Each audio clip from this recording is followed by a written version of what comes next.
Flashing now. Okay, go for it. They breach on. Breach is like deep. Blind mail. Sky mid.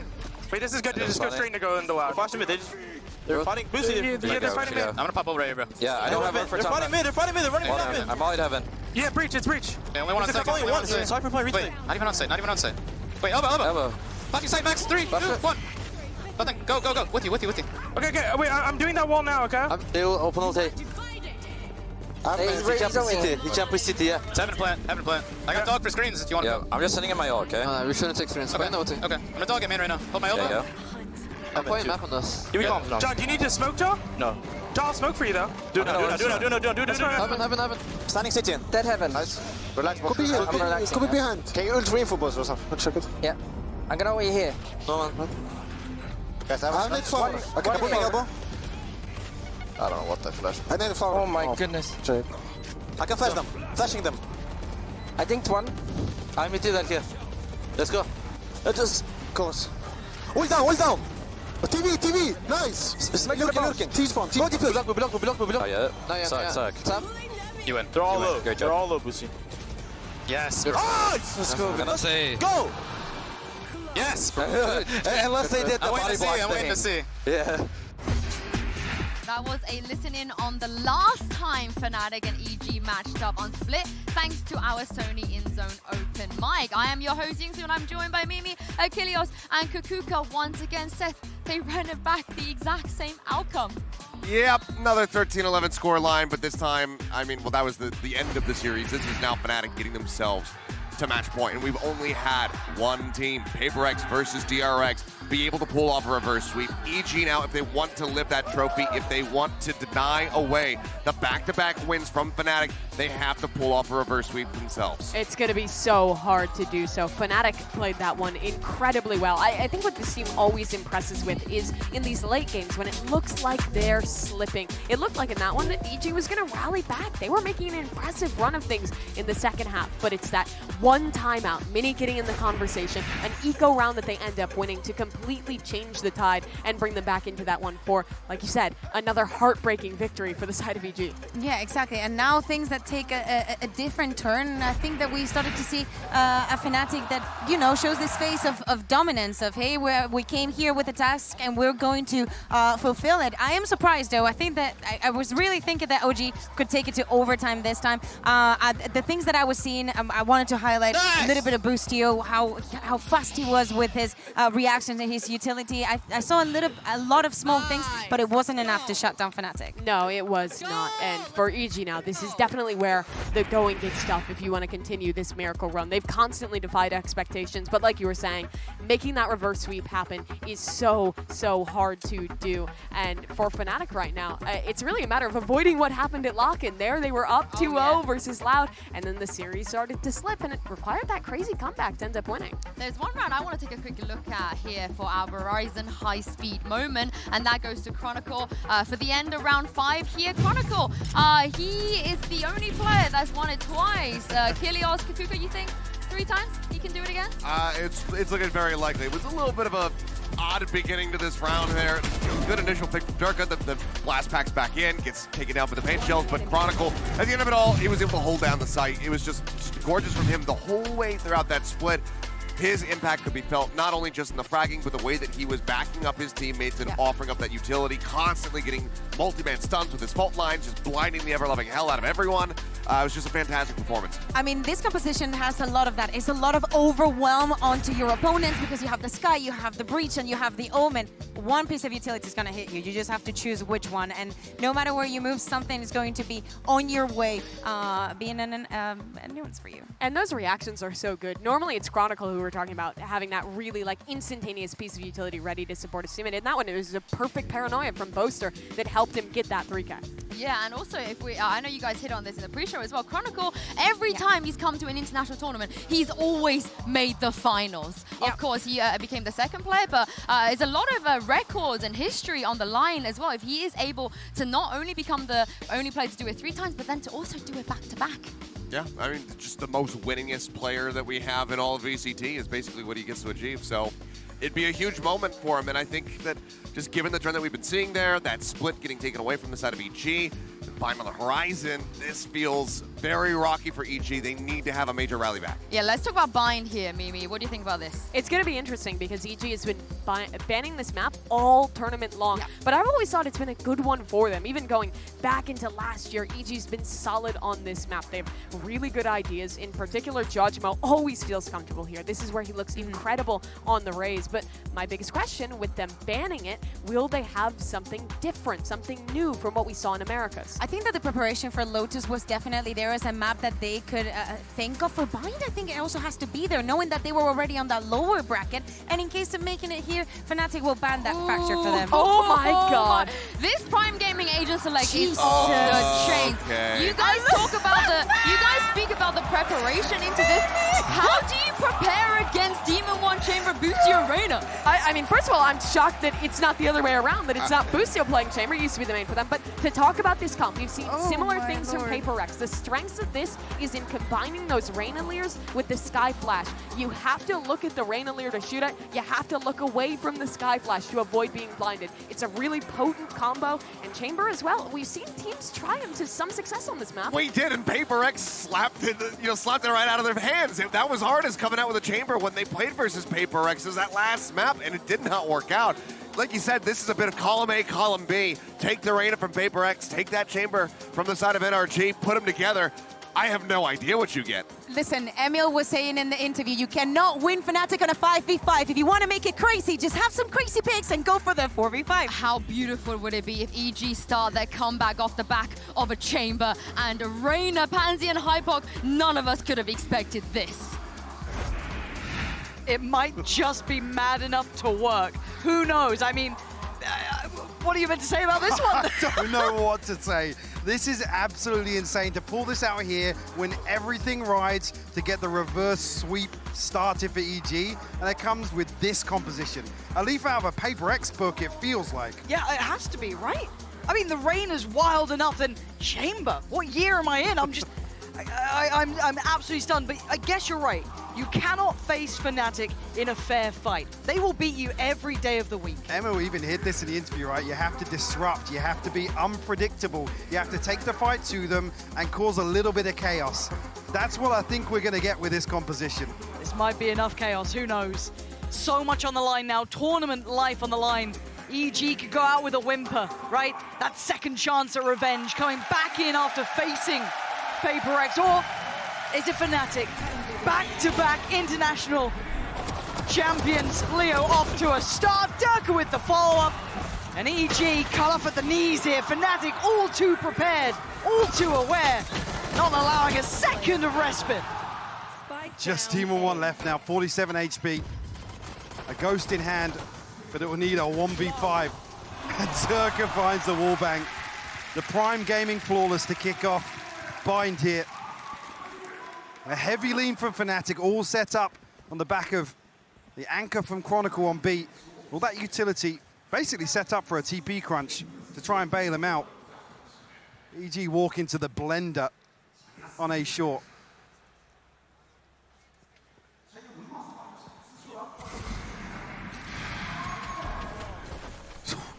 Yeah, okay. Although he was maybe just looking for it, but it was a random shot in the dark. It happens.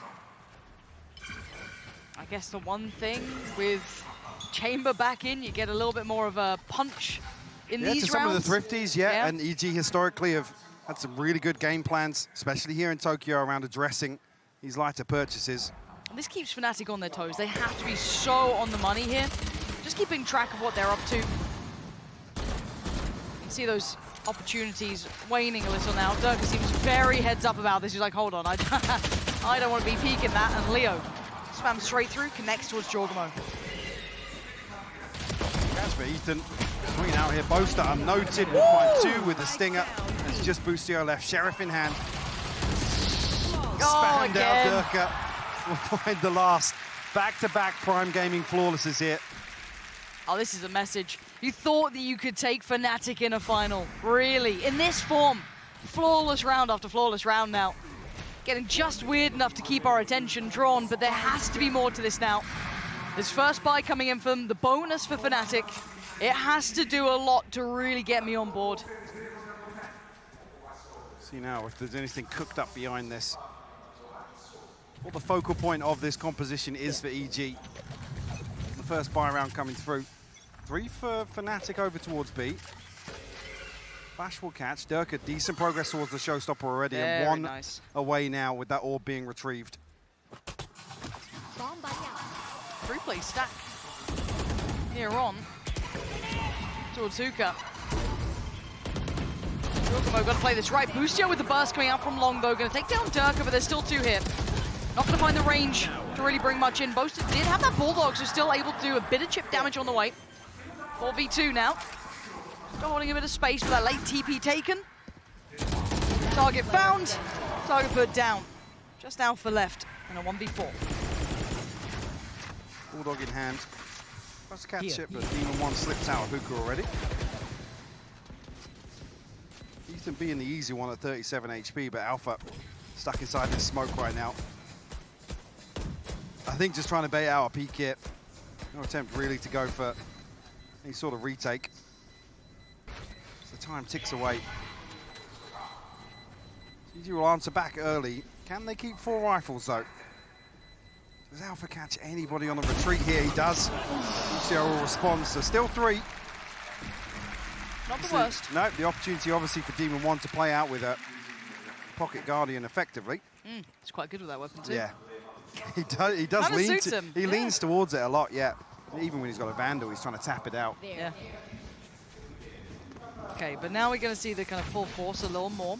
Boaster could be still on that Bulldog, but again, they have that showstopper. Really early work from Durka was massive. And this is a round I'm looking towards because I was talking about Fnatic's overall approach to countering double controller setups, basically, to address default Viper walls.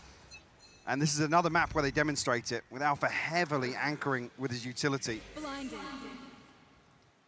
Basically a carbon copy of Split. Yeah. Sets in motion so many options, so many possibilities for defensive switch-ups. First roll look towards it as well in this round, but no follow-up off the back. Camera tucked in towards the corner. They can confirm that no one's drifted any further up. But it did pull Durka over, surprisingly. But again, it's a short rotate. Not like they're springboarding in towards that B site off of that one Lear. The problem being, this deep trip in showers, Fnatic don't really feel an awful lot of pressure in terms of forcing a rotation. Unless Leo or Boaster get caught. Shell will make him a little uncomfortable, allows him a little bit of a step forward. Boaster looking a bit overwhelmed here. Durka's going to post the showstopper, but EG clearing up the site. Boaster and Durka go down. Yeah, Demon 1's barely breathing, but he'll be fine. On to Chronicle, Alpha and Leo. That should be the plant in. Tom's going to get a little uncomfortable in that. Probably should back away from it. There we go. Conscious there that Leo's going for the spam through the wall. Oh! Speaking of spam through wall, Giacomo will fall. Yeah, Boostio's got to be careful because look at Chronicle slip further ahead. And now Alpha's got his attention. Nice isolation, but Chronicle was ahead. And now down to a 2v3. The HP becomes a factor. Comms down to 22. Demon 1, 57. Flash still for Ethan. The Molly should be there. Keeps him secure for a couple more seconds. The time beginning to tick. Demon 1 takes Chronicle away. And Leo's best opportunity is just to back away and keep that rifle. A nice cleanup here by EG. I'm sure if Boostio actually had a dismiss to pull away, but he's caught off guard by the second swing. Didn't know Chronicle actually repositioning behind that cage. Early on, EG will tie things up though. D1 baits out perfectly here with the TP as well. Showstopper amounts to nothing. Does have the ultimate online already. I quite like this. I mean, you've now been given such a weird situation against you, right? The new conundrum of how do we face this? Because traditionally, we're probably not used to this, right, if you're Fnatic. So Sure. maybe just an early check-in. I think as well, Mimi touches on something that EG have demonstrated the ability to really, really harness in terms of their playstyle, which is tiny little utility synergies around, obviously here, the Lear of Boostio, the flash from Ethan to set things up, but this isn't an exec-heavy composition. So you're looking for value from the default of EG, which would require Fnatic actually being the ones to go exploring, which doesn't happen often with this Cypher composition. No, it doesn't. The same sort of objectives for me though. EG need to go and address its utility. They can't allow Fnatic to sit back in these very, very comfortable holds. Because you started asking the question, right? When do they start pulling Chronicle even earlier away, right? If they feel that confident and comfortable in the setups, they aren't being cleared, they can keep that player present a little bit longer, a little bit later in the rotation. Now, yes, EG actually won that round without the setup being tested, but still, you'd like to see that protocols addressed early on, so it's fresh in the minds of EG here. Sure, and that's because it was so apparent on Split. And we saw just how many different little looks that Fnatic had in terms of trap plays, in terms of set pieces for aggression. We'll have to keep our eyes on that. Shaky purchase here. Guardian and a Spectre for Fnatic, and Durka punished off the rip. Does Demon 1 win this fight? Yeah, he does! Yeah, he does. Takes out, they've won 2 massive fights on either side of the map. This is exactly the opening you want to see with this composition from EG. A pick on both sides here. Weakening the numbers of Fnatic. Boaster, he's not really equipped for that. TP, away we go. Now, Leo did early rotate, so he's already got himself back towards that B site. See a little bit of hesitation on Boaster, doesn't want to overcommit here. But the smoke's going up, should really solidify this, and Leo's going to hear a whole lot of presence. 2 flashes, still got the dog. With the plant down and 5 standing. So much to overcome. Look at Com. Com is so disconnected from this. Probably got a geeky lineup from downtown for this sort of plant on B. Fnatic will give it up. Leo, yeah, considering maybe dipping his toes, but like I said, a shaky purchase here. Boaster will get an upgrade from a Spectre to a Guardian. Feeling like they come away from that the best possible outcome. But yeah, just to come back to that point, this is exactly the opening that EG, I feel, are going to look for. God, so and the mentality of we have to be quite confident, brawly, go for those opening picks. It's so hard to do that against 2 maps against you. When it's 1, you still have that map to play with, but when the best of 5, you've got 2 maps down. It depends a lot on confidence, so it's very, I mean, impressive and scary there, depending on this now. It's working. Taking the lead early on. The other things you really question with compositions like this, I mean, obviously, Scrimbucks tell us that EG have been on fire, but testing it here versus one of the teams that, in my eyes, is the most versatile in terms of reacting to enemy prep, something that a team would bring out in this sort of situation.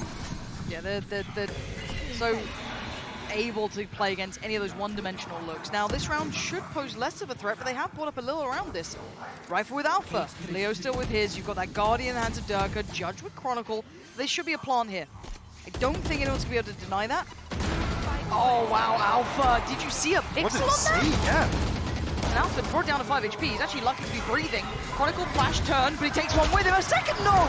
Ethan overwhelms, and now it's getting dicey. 4v2, Ethan and Demon 1. Tested on all accounts. Fnatic starting to look very, very dangerous here. He's going to deal with the first challenge. That's going to be Alpha. A little bit of a labored spray, but Ethan's still alive. He's got 3 targets to find. A little bit of an overinvest, but it's enough to get him to his knees. The fuse is there. And it got shaky, it got messy. But Fnatic were up to the task that time. Like I said, this was on the back of a couple of weapons saved coming through. Minimal investment around it, but Orbital Strike committed just to stop this early momentum of EG. I don't know if he even saw it. I don't even think he saw anything. Okay. Oh, nice. It's another wallbang, similar to the pistol. A bit of a pace change here from EG to maybe catch Fnatic off guard. Tour de Force online. I haven't said that in a while. You want to play? Let's popped off the rip. And it looks like pace is once again the name of the game. Demon 1 going quick to this, and they are investing everything. Chorgamo lets rip, but it's Boaster to trade out. Trying to quell this aggression, but Boostio's still ahead of this. Boaster on the side, Chronicle on the way. They still didn't check out Boaster. They still didn't clear him from that corner. He's got away with daylight robbery. God! How did you snap to Chronicle like that? And Alpha left reeling off the back, barely able to even rotate in time to get here by the time the plant's gone down. But that Vandal looks deadly in his hands. Gonna find one. How do you try and dig these players out, though? Demon One's waiting. Com sits real deep. Gonna make this hard work for him. Demon One actually gives up the angle here, so Alpha given a little bit of room to move whilst they stack up once again. Demon One with the timing to catch Alpha. A lot of respect to Alpha there, though. They weren't messing around with him at all. Waiting for Com to rotate all the way back through and regroup. EG doubling down on that pace change from the previous round towards A. Jorgamo is through hookah so fast. What? Oh, wow. It comes right here. Yeah, disgusting. Boaster unnoted once again on this position. Yeah. Just outside the window. I'm a little surprised to see that, actually. A couple of frustrated faces on the side of Fnatic. I mean, losing to a comp like this does feel yeah. a little bizarre, right? Like, it definitely puts you into a different position where you have to think on your feet. Something we credit Fnatic for a great deal, though. Absolutely. Is their capability to do that. Finally, a bit of a test towards A early on here. Shower presence coming in. A little bit of a change up on those traps, though. Jorgamo should be able to note most of these coming in anyway. And the site's theirs, but do they clear meticulously? Not clearly enough. Alpha from the back lines, they didn't note Chronicle either. They've got a lot of presence to try and get past, even on the shaky buy. Chronicle going to be forced further forward. He will die for this, but he took one with him. Huge to trade out there. Ethan trying to backfill this space now. Alpha, I don't think he will know the second player here. Oh, Boostio, he didn't see either. Wait, Boostio's cooking up something here. Oh, he's going ridiculously too deep, but Demon One up for the trade. Look at Durka! Oh, he's got the moves! Durka dodges everything! And denies EG around. There's no gap to be had, it's 4 apiece. Durka slips into bullet time somehow there, avoiding everything from Demon One. What the hell was that? Yeah, Boostio went absolutely off the script. And then God bless Demon One for trying. Look at this, how? That is ridiculous from Durka.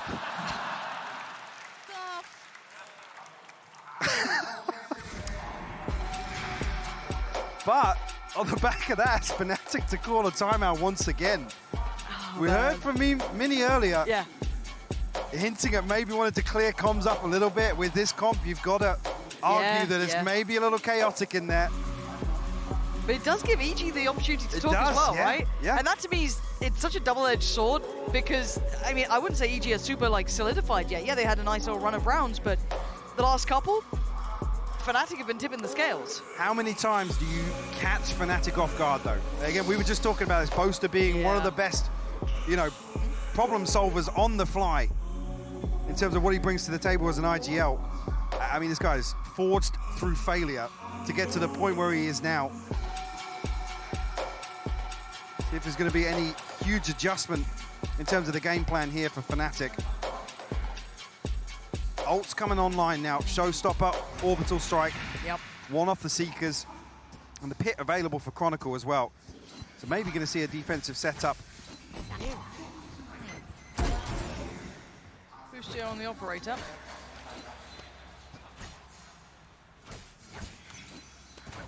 That's a weird one. Yep. Seen him do it obviously on the Killjoy as well, but let's try and make it work here on the Reyna. Demon One backfilling the timing on this quite perfectly. And that trip's not there this time. No, they adjust it in the last round as well. Giving a little bit more freedom. Does he catch the timing right? He's going to know Alpha's there as well. Demon One threading the needle so perfectly. Yeah, Durka's here nice and early, but removes one of the heavy anchors for Fnatic. What else can Demon One find here? Oh, that's Alpha. God! He's so crisp. Oh, the mouse will jump. Devastating for him. Durka probably had him dead anyway, if I'm honest, but they've drawn over 2 players just to deal with Demon One. Hey, what so is it's this left ping? Leo. They ping that position. They commit the pace out towards it. The awareness is insane from EG. Super heads up work from them. HO doesn't quite reach over. So they'll be in this post plant 4 now, standing pretty healthily. So Fnatic don't have option here. Time to back away. That was a round. That was a Demon One round. I want to know why that ping is there. I don't know if Leo's maybe spotted. Been seen a barrel. His I don't know. rifle sticks out or something, but with the commitment of the paint show on the back of it, That is mad. I'd love to be able to see who that is because that's key information. Yeah. Leo tucks into a position to Said he could have been good for one there. potentially two. Yeah, it's Leo. If they don't clear that and go for the plant, potentially. I mean, because they must assume they pulled the rotation with Demon 1 finding so much value through showers. I said removing one heavy anchor, but then removing the second as well.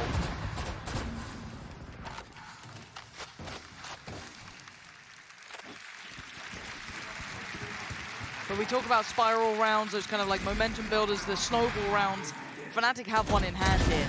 Almost every single O, and just watching this back is just... I can't lose. That's allowed.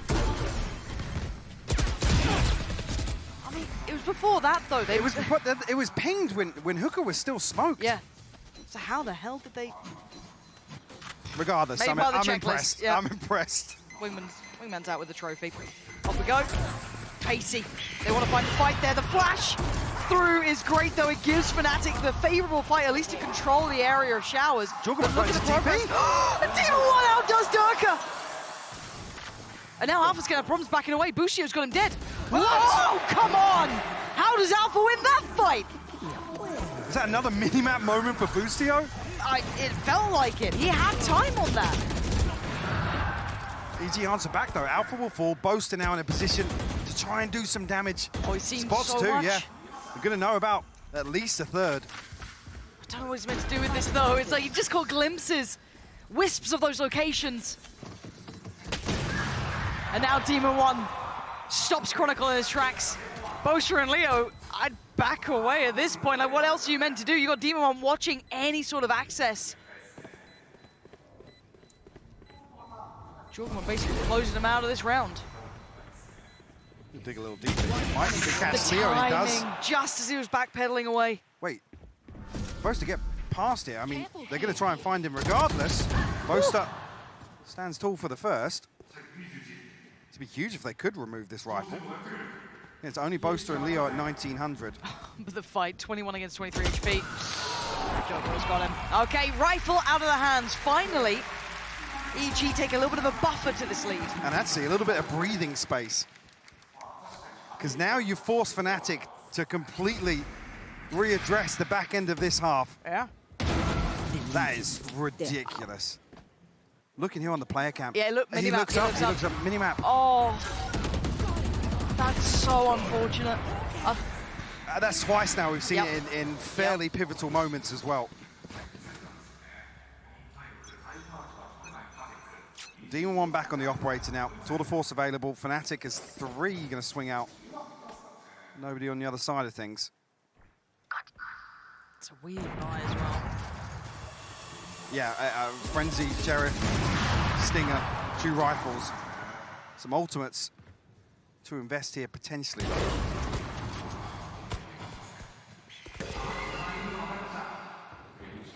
They've got to clear down by B short so meticulously. There's 2 players pushed deep and they haven't been presented this yet. Nice work from them. Okay. Oh, doesn't matter. Durka beheads Jorgamo. And they've done the damage now. They can back away from that. Yep, create an advantage. This time able to reset off the back of it. Previously, a lot of pressure followed up on that first blood from EG. Busio has to get something done here, though. Chronicle's drifted into showers. Busio wins it. Okay, they actually made some space on this. They had nothing on their side, really, apart from just that little kind of cubby approach. Now with the plant going down, a little bit of safety in showers, the Seekers, they can't make the most of them. Demon 1, they start feeling that pressure going his way, but he deals with it so well. Oh, Durka! On the TP! On the TP!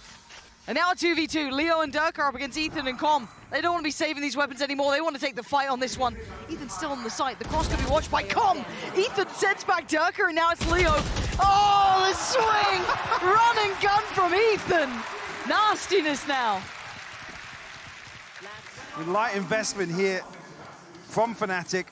Obviously playing towards the final round. Showstopper. 3 away for Durka. Orbital strike and a pit to work with. Oh. Gorgeous from Durka. Nice! And EG stretching their legs a little bit now. When you hit the running gun. When it hits just right. Is his pace? 3-2 split towards the B side. Durka is going to put his body on the line. He'll defend this if he has to himself. Already going to take away the first. That was Boostio trying to lean in. Flash goes in. Durka's ahead again. He holds the line so well. Any more? No. This time he gets dealt with by Ethan. That's just the front line of this. Rotations are a mile away, though. Alpha and Chronicle only just leaving that site. I think that's why EG second-guessed this, to be honest. They're expecting a wave of pressure to come back their way. They're waiting out this smoke now. Demon One has to respect it. Tour de force in hand. But now, possibilities opened up for him. We'll note Chronicle's position on the back of the snake bite. Demon One. That's a chance! Huge shot from him. 2v2 now. Tag towards Alpha, very light, but they work forward. 40 seconds down. Now they know. Oh, Ethan! He is starting to heat up here in Alpha. The 1v2! It ain't gonna happen! EG figuring it all out!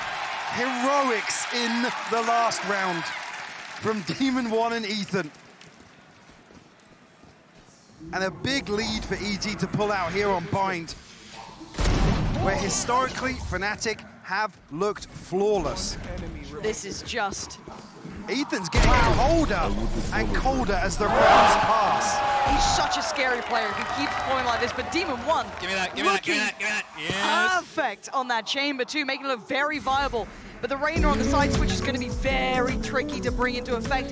So much more to be seen, but for now we are standing by with an interview in GB. Thank you so much, Sue. Yes, I'm joined by a good friend of mine, Jake and Bake here. You may have seen him a few times in a couple IRL streams. Can't seem to not find you at these events. We always seem to run into each other here. Yeah, I'm always wandering around with all the plebs, hanging out, you know, in the crowds, having fun with the people. So I know you're very familiar with Japan, and you've come here a whole bunch of times. You've lived here as well. Yep. But how has this experience met, like, even your expectations? Because it really feels like the Japanese community just came out in full force to support this event. Yeah. Honestly, I went to the Copenhagen event as well. Yeah. But coming here, I really like this. The crowd seems to be like super respectful, and like everyone's like joining in and just cheering on everybody. I've been doing like, little interviews with some of the fans, and like, who are you here for? Who are you here to see? And they all seem to like have their favorites, but they're very like still happy to see the other team do well. So it's kind of interesting. Yeah, it's cool. Yeah, no, and I think that's part of the reason why so many people have really resonated with what's been happening over here. It really feels like the fans have really made this whole thing come alive. You know, and I guess, you know, that being said, I really do want to get your thoughts on, like, you know, like esports in Japan, because obviously, like, you know, fighting game community pops off over here all the time, but this obviously is a much different beast. Did you see this coming when you were out here before? Man, I went to like a big LAN party out here before, so I saw like some of that, but it is cool to see the esports grow, especially with the PC games, because usually, like, I mean, obviously console's so big out here, so that's something that's definitely been growing in the past year. So when I was here, like living here six years ago or so, I think slowly developing some different games being played, but it's fun seeing Valorant be played too. Oh yeah, most definitely, most definitely. Well, I have a few more seconds with you. Just want to ask you real fast, who you rooting for? Who you think is going to walk away with this? Okay, I gotta say I'm here for EG. However, Boaster is my boy. He is the he's that Me boy. and Boaster, we go way back. Okay. Yeah. All so right, I respect it. I'm a little torn. I'll be happy for either, but it's rough. It's honestly rough. Honestly, it's my thoughts exactly. It's very hard to. But you know what, hey, brother, always a pleasure to talk to you guys. Back to you guys over at the desk. Jacob, actually, a little bit of a fiend of his old IRL streams. Used to love a bit of that. Anyway, focus on the game. Sorry, I got distracted. On mainstream? Yeah, that's the one. Look, it's fine. Less views than Tarek. It's all good, don't worry. 4-8. Fnatic haven't got the strongest of leads this time. There's a chance, but Michael, let's be realists about this. It's Reina and it's Chamber now on the defending side. Yeah, and if anything, with this lead now, it's where actually the focus shifts in terms of the prep here for this comp for EG. So they have to take this chance to close out a map here. Fnatic looking to pop on the back of this Trailblazer here. Boostio, got to be careful. Anyone help him? Nope. He needs to get a kill and dismiss. Oh my God, he did! He absolutely did it!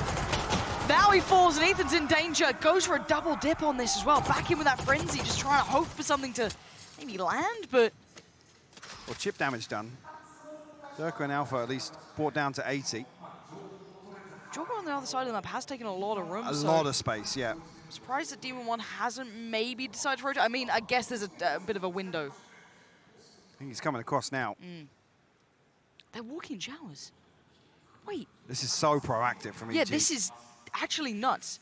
If Demon 1 can keep their attention maybe towards heaven or like, you know, work on that, the map gets very Boaster's small looking here. this way in the smokes. 30 seconds. He's going to hear the steps. timing. Com's going to hear all of this. He's got to call it out here. Decides to pull the trigger. That's a spike down and the follow-up as well. EG not out of the woods yet. Durka and Alpha, a dangerous duo.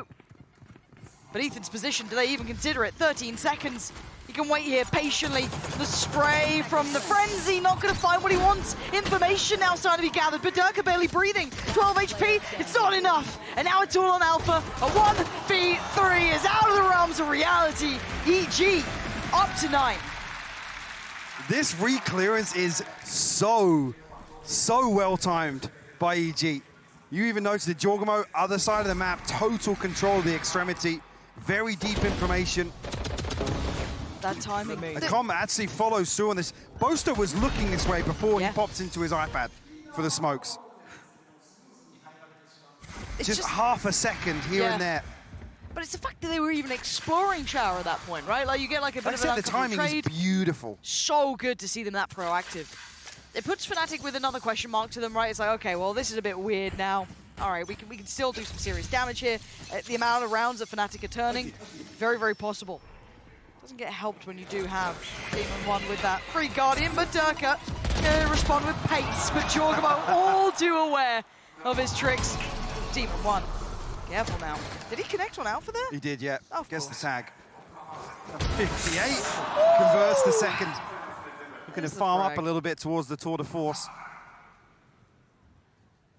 Actually, yeah, drifting all the way out past Mountain here.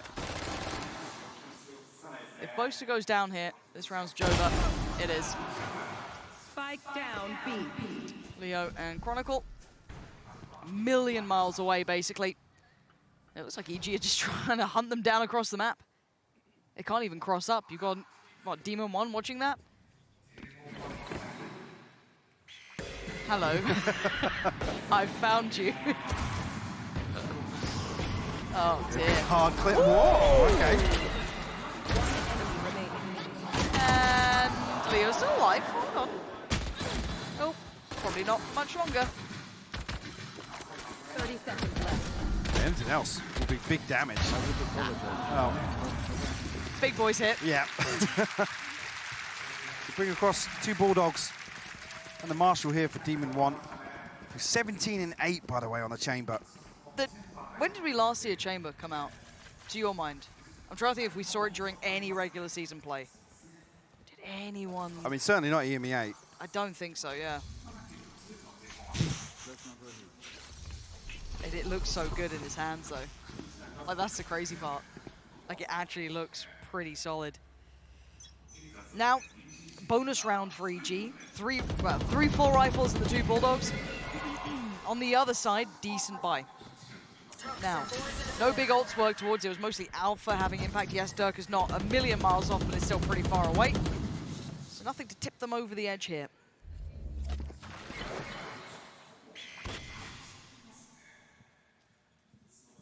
Strange setup here, actually, from EG. You see Com actually boosted up outside showers. Spike not committed just yet, but fairly indicative of an A-site hit here for Fnatic. One's looking to maybe bait in Com a little bit. And the CP away, but the flash catches in. Durka with the hard clearance. Chronicle follows through. Such heads-up work between Durka and Chronicle, still to clear deep. And this is all just falling very nicely for Fnatic right now. EG going for a little bit of a quirky setup, found almost 0 value. Well, probably being actually 2 Bulldogs and a Marshal brought in. Look at the funds here. Jorgamo down at 150. Ethan, Bulldog in hand, but down at 50 credits as well. Going to try and protect the purchase here. Maybe, yeah, I was going to say maybe a chance to get a judge in the hands of Jorgamo. But that's a massive round win for Fnatic because 4 rifles carried across. See, with the credits available there, actually puts them back into position to protect a light shield purchase following on from that as well. I just still can't believe how diligently they cleared that. Again, yeah. they had the dog to go through, right? gets dealt with by Demon One. Yeah, Demon One tries so hard to bait a little bit of presence to play Com in, but... Maybe if Com wasn't fully white at that point, he could have done something, but they were still checking. I mean, there's a total lack of pressure from short as well. I think Jorgman, I was curious actually if he took the chip damage before, but it's actually on this swing here.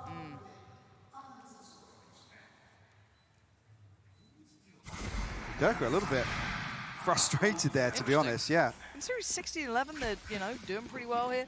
Something's got them a little tilted, it looks That's like. the mini effect. Striving for perfection time and time again. Now, what we have in this round is 2 rifles, the Bulldog, and bits and bobs. Now, hey, Demon One has got that Headhunter, so I guess that's a Guardian as well in hand. 5 to 10, though.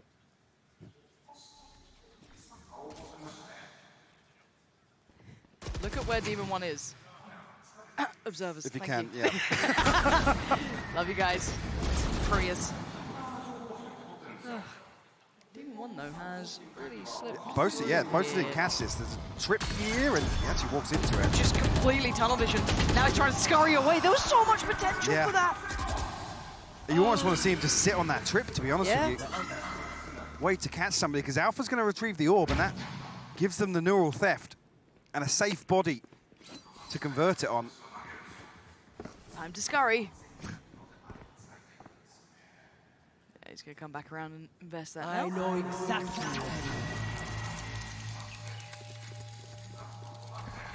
At this point, though, it's just going straight on in. Oh, they were so ready for it. As soon as he got airborne, it's brought back down to earth. Leo outdoes Com comfortably. And the plant's going to come in. All off the back of Demon One there, really. Bit unfortunate, that could have been everything. It could. All that potential. Like I said, he's given a little bit of space to work as well. Boaster doesn't catch him on that market cross initially. Yeah. Opts to try and take the trip away. And there's just so many Fnatic bodies here. Even if he's able to get around from that. Talk a match, I didn't even catch that showstopper hits the box on short, but there's a world there where it does a ton of damage on short in that choke point. You'll respect it from Jorgamo, but another situation here, Ethan's holding on to a Bulldog.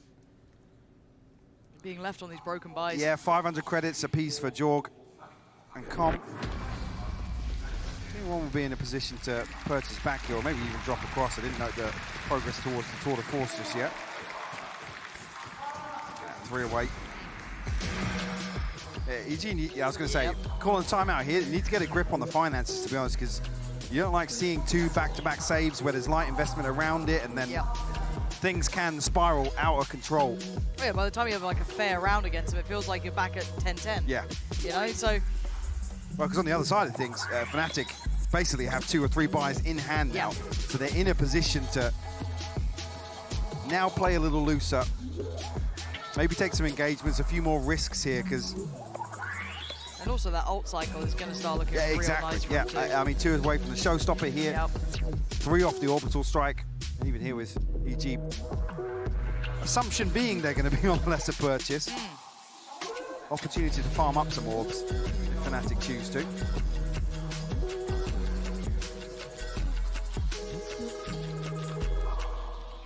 Curious to see actually if there's a big switch up here from EG. Fnatic have been able to run the clock down a little bit on some of these rounds. Haven't seen really any proactivity from EG since the pistol round, really. Maybe that Demon One fast push out through hookup. Make of that space though. Fnatic, gonna start to be on red alert. Yes, they have that purchase in hand and one probably to follow. Yeah, the ult's starting to come through, but there is still a deficit on the board, but it can be closed up quick. 6 to 10, it's not a million miles away. And on the other side, the most deadly thing is in the hands of Boostio. Bulldog there as well for Ethan. I must wait a moment. Early clear towards Shower. And looks like the end goal for them. We'll notice Stinger as well on the other side of things. One will actually retrieve the orb. So 2 off the Tour de Force now. Com actually 1 away from the orbital strike as well. That could be crucial here if Fnatic look to slow things down towards a late round hit. Boostio going exploring though. Are you kidding me right now? He's spotted. He's still trying to take this fight here. He's got to get out of danger. They're trying to play in Demon One a little. Didn't get much of a chance to really work off that. And now they want to close the gap. Durka to the hunt. It's much closer. Busio just playing on the other side of these walls. As soon as it drops, the grand reveal. This misses away. He needs to get out to safety. He can't quite make it deep enough. But he's taking Chronicle with him. Falls away again. Making Reyna look way too viable. He's up against a full buy from Fnatic. And now the rest of EG are on the side, excluding Demon One, who's holding that TP, just in case they decide to take it. Busio again spots out Durka, still standing somehow. Just watching for that cross, double checking no one's in showers. Fnatic are actually trying to wait out the Empress here. Busio gets a kill. He can't pin it down. Durka will trade it out finally. Uh-oh, showstopper, but he got the trade. Hold on. That's huge from Com. Yeah, this is still doable for EG, but Alpha and Leo, full rifles across them. On the other side, Headhunter for Demon One and the Bulldog for Ethan. Does have a heal. They're both playing towards elbow. They're getting a little proactive. They're looking for the fight here. Demon One on the other side. He's going to spot the barrel. He knows the other player. Oh, just a second away. Gets the rifle too. 10 bullets to play with and Alpha on the other side. He's just going to stick this one out to perfection, surely. Alpha's going to swing it. He does. Alpha makes no mistakes. And Fnatic close to dropping that one. But again, gets 7 up on the board now. 1 round closer to tying this up. A ton of damage done in this round from EG. D1 almost just relying on the mind games here. Alpha hopping back in the spike out. It's tough for Busio. Yeah. With all that time that passes and he's finally in a position to take an engagement. Bro, what are you doing?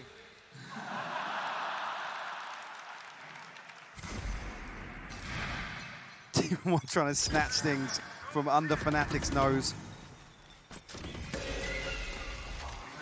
Pull the forces out. On the other side, Leo 1 away. 2 off from Chronicle.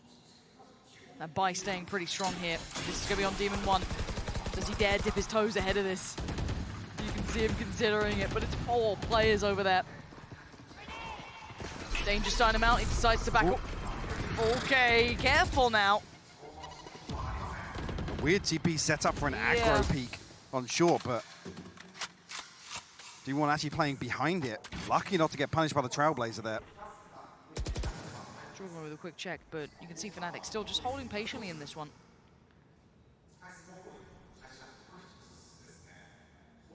D1 waiting for that moment to strike, but they're evading his sightlines so diligently. He's not been given much of a chance here. Molly committed here. Actually, sounds like Com might pop the orbital strike here. Looking to pop it here. Slow field comes through, but actually nobody caught inside that. Alpha, Boaster, it's Com waiting. Patience pays, gets both, and gets away with his life. Jorgamo forced to fight forward and catch him a little off guard, but his Chronicle left alive in a 1v3. 26 HP, and not much more to be said about this round with 13 seconds. Spike left loose. EG suffering through this, making it through another. That's gonna be 11 now for them. Great commitment here from Demon One. Like I said, nearly caught off guard by the Trailblazer. I think initially here it's Demon One to try and find a pick and then commit the orbital strike on the slow field. Maybe one of the things that EG has cooked up with his composition.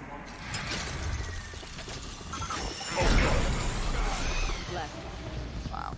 Yeah, see with the commitment behind this, Congo's huge to find 2 here though. The snap onto Alpha. Beautiful follow-up. Seekers and an orbital strike available here for Fnatic. Those some key stakeholders, but man on the other side, the big gun himself, Demon One. There it is, delivers perfectly. Dirk is dead in this round. No chance to get back on his feet here. Fnatic to continue in that path, or do they adjust? And you can already see a little bit of a dip back as well. Get that heal back up. Demon One now sitting pretty. Pressure starting to be felt on the other side of the map here. Busio can't back away. Miss on the leer, actually, yeah. So comfortable, the shortness of those leers. So Leo's got him pretty pinned here, calling over Ethan for a bit of help. There's no second player from Fnatic, though. The flash will allow safe passage. on the way back through. Trailblazers to clear. We'll actually catch the stun onto Boaster. And now you need the support system, right? Because, yeah, Boostio's got Boaster dead. Spams it out, dismiss away. Does he get away? No, he doesn't. Chronicle catches him in the heels. They're looking to try and springboard off this lovely little flash to slow them down here. Looking out for creeping closer on the other side of the map. It's still not done yet. And Ethan, the time to check on this is gorgeous. So much information on that. 30 seconds left. Did they see Alpha? Spotted? No, he didn't. Oh, Alpha! He's so deep on this too.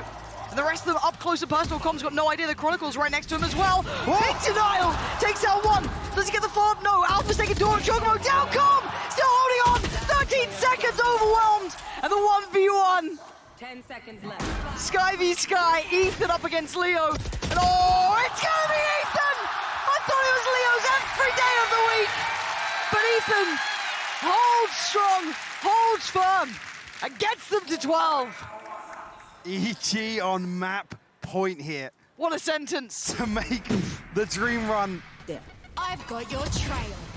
a possibility once again. Against all odds here on Bind as well. Bind! Like the cornerstone, the historical best map for the likes of Fnatic, right? People used to avoid this as long as they could against them. But I guess we weren't wrong with the whole gotta get a little weird, gotta get a little out there, gotta try and play a different game. You play a traditional game against Fnatic, you will lose. Maybe you bring out a Chamber or a Reina and it looks fantastic. Fundamentals just looking amazing this map from EG. But it's not over yet. Nope. A reiteration, this is Fnatic. Until that final kill, that final second, whatever it may be, is in. You are not done yet, but Boostio getting a little ahead of himself there. Tried to layer a couple of bits of utility there, set in motion, but Fnatic looking to change the pace here.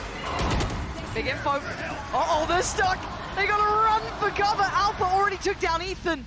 The site looking very vulnerable. Boostio trying to backfill that space. Chocobo spams away, catches Boaster. That was the spike going down, doesn't drop out of the window, but close enough too. Chronicle gonna catch Boostio and the clear comes in. Fnatic sweeping the site. And this should be EG full on saving. EG getting a little caught off guard here. And with this early aggression from Boostio and Ethan, immediately Fnatic flipped the switch and tried to punish. Teleport's ready. Operator will be carried across. That works. There'll be another lifeline actually for Fnatic in terms of the finances. As we sit at a 5-round gap, 4 soon to be. No ultimates available for Fnatic. Not sure of Ethan, Jorgamo and Boostio's progress, but one off the orbital strike for Com.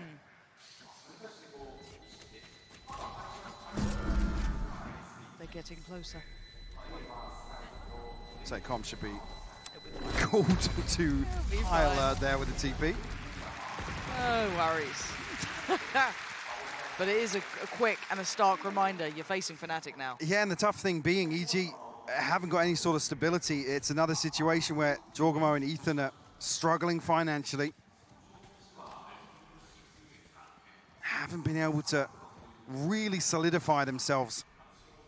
I guess the one bonus is they do have the likes of Demon with that operator still. Sure. Keeping that in hand, Absolutely. you get a little bit of a benefit. Big swing factor. Right, so it's like maybe with that, if he's in the right place. As well, actually Jorgamo, one off the showstopper, so if they can get that online, maybe with a kill with a shorty and Fnatic drift back towards short. Looks like initially they've got their sights set towards B. We'll be testing this operator once again. Follow up now, 3. Draws the attention on the first, sees 2 Big more info. cross. He knows that there's so many players here. Does he get the timing right? Not this time. Forced to respect it, but doesn't particularly fall away. The combat operator himself, but he's lost his teammate. Com's gone down. Demon 1 checked on. So heads up. Durka reading him like a book. And now Ethan gets ahead on this. Does he dare commit? He has to now. Hand forced, and Durka delivers. This guy in finals is just a little different. Oh, and Jorgamo smacks his head on the way out. He ain't having much here. Flawless round from Fnatic. Prime Gaming flawless. But more importantly, that's taken the operator away. It's taken the wind out of their sails. And that is everything that Fnatic would have wanted to do. Yeah, it's huge. EG will be forced now to make a decision of how they want to approach this B-side hold. Yeah, blind. Because Fnatic doubled down previous round. Yes! They look to punish, they look to pinch that aggression through hooker. This time around, just throwing everything at that site. I think that's probably what's going to be discussed in this timeout here from EG. Because the financial woes continue. Jorgamo will be on a stinger here. Does have the showstopper, orbital strike on the back of Com as well, but it's key that that operator's removed. Yeah, it takes away a big tool. Now, with 25 seconds till it's done, how much can Potter relay to EG here? Because she's working OT on that. Now, laying down the law. 100%. Now, there's some big ults to bring in, right? As you noted, there's some key elements that could do well here. Do they get a chance to use it? Does Fnatic keep leaning back into these B pieces? Do they stack it out? Is that when Fnatic switches things up? All of these questions are in your head, right? Like this timeout coming in now, you still walk away with a whole lot of questions because Fnatic take back that momentum. They now are slightly determining the outcome more, the pace getting more and more favorable. They're the ones to command the tempo now. Absolutely. Definitely in the driving seat here. 3 members of EG committed towards B. At least to start off here, and maybe Alpha and Demon One will find an engagement outside showers. Although a deep contact camera from Alpha. I like this response from Fnatic. It feels like it's somewhat all-encompassing, right? Just making sure there's no like naughtiness happening. Okay, Jorgamo, send him running. He doesn't connect. How didn't that land? Leo's down to 23 HP. And on the other side of things, Alpha found Demon One, gets a neural theft off. He finds Com as well. Alpha's heating up. 21 kills are already in this game for him. That gap that EG formed feels smaller and smaller. Boostio eats the flash. It's got Ethan still alive too, but EG are in trouble, Mike. They are starting to sweat in this.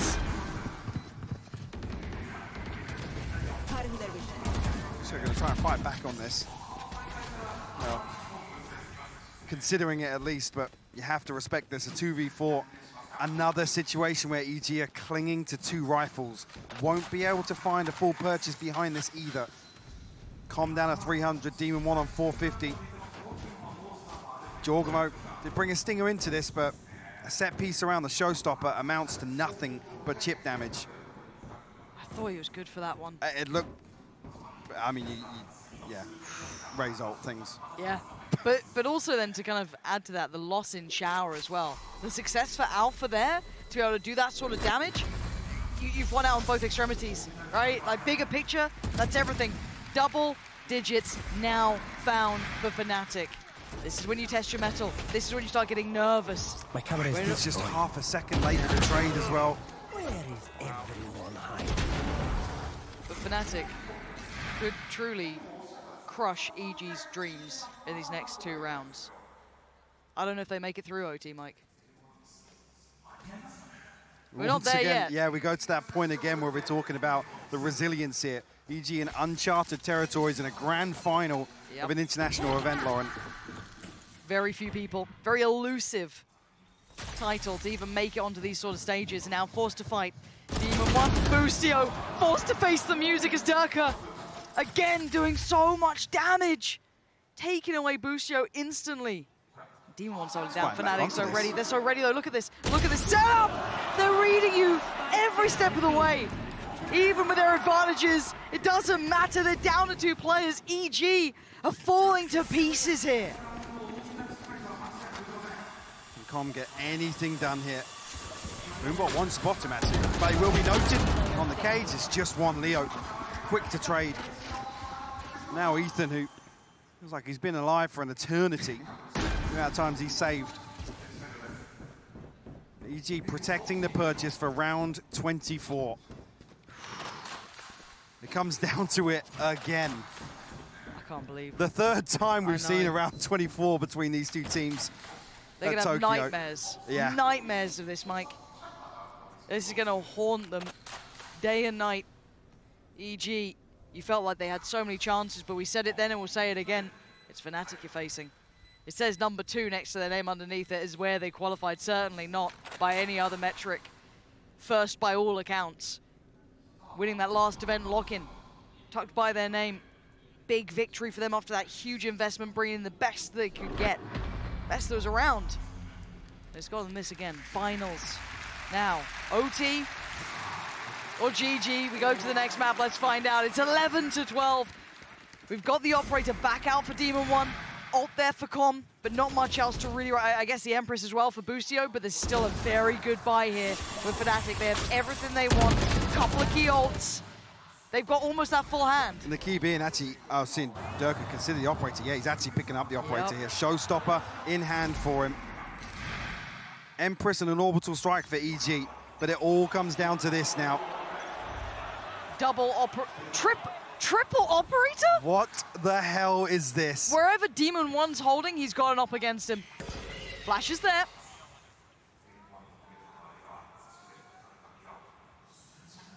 Durka creeping onto this deep angle. Trailblazer might just spot him yet, but won't catch, no stun.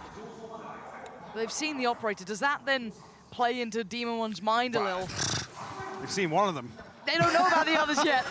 Okay, there are rifles on the ground, so they've kind of filtered those through. So it's actually just Alpha with his. He's sticking on this one. Demon One's got the angle here. He's trying to reposition now. I don't want to see him get caught off guard. Oh, this is so tense. This is everything. It's a 3-2 split towards that A site, surely. And in matters of seconds, matters of moments. What can they achieve? Ults. Invested Demon One!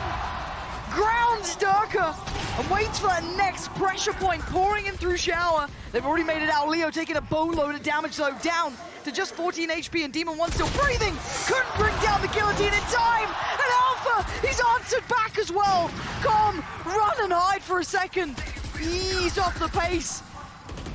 And now, 4v3 retake.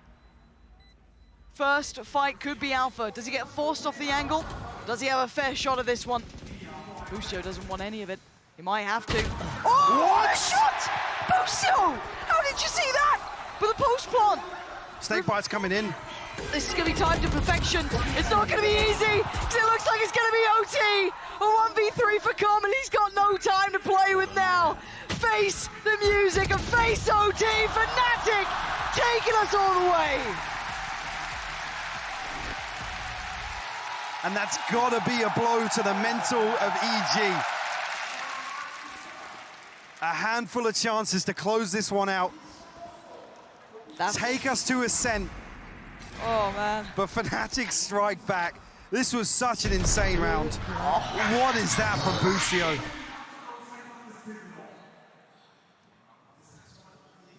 We thought it was pressured before. This is what it's all about. This truly could be Fnatic's moment now. Dragging it back 5 rounds in a row. Again, EG with that glimmer of hope to watch it get snuffed out in front of their eyes. But it ain't done yet. Information, both sides. Maybe that brawl on B-Long. Exchange comes through nice and early, but EG respecting this smoke. Boostio trying to actually find a bit of information over the top, but one overwhelmed. My God. The pinch is beautiful. And they're just falling apart in pieces. The swing, not bad though. Com's gonna get Leo there and put Boaster a little alone. Sprays in, hopeful to maybe dissuade their approach towards B, but nothing's denying them now. Boaster's forced all the way off this. Snakebite doesn't land. Second one, neither. But Durka on the flank, look at him. He's coming all the way back past Fountain. How do you even consider this? Com should be dead, right? Does he even give it a little bit of a glance?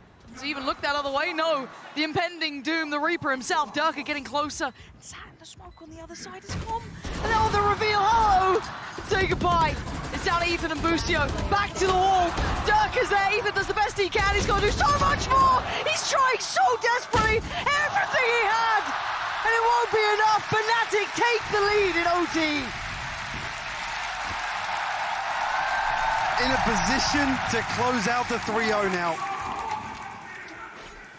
Dragging this back to its absolute limit. Can EG cling to life here? No operator in play. Initially starting here with a heavy lean towards showers, actually. It's only Alpha on the other side of things. Haven't seen Alpha feel much pressure in this variation of the default, and EG will call a timeout here. And do you know what the worst thing is? You look around, right? Look around this arena. You can catch it on the screen. It's not sure if you can see it. The crowd's already moving up. They can smell the blood in the water, and it's all on Fnatic's side. It's sparse on EG's.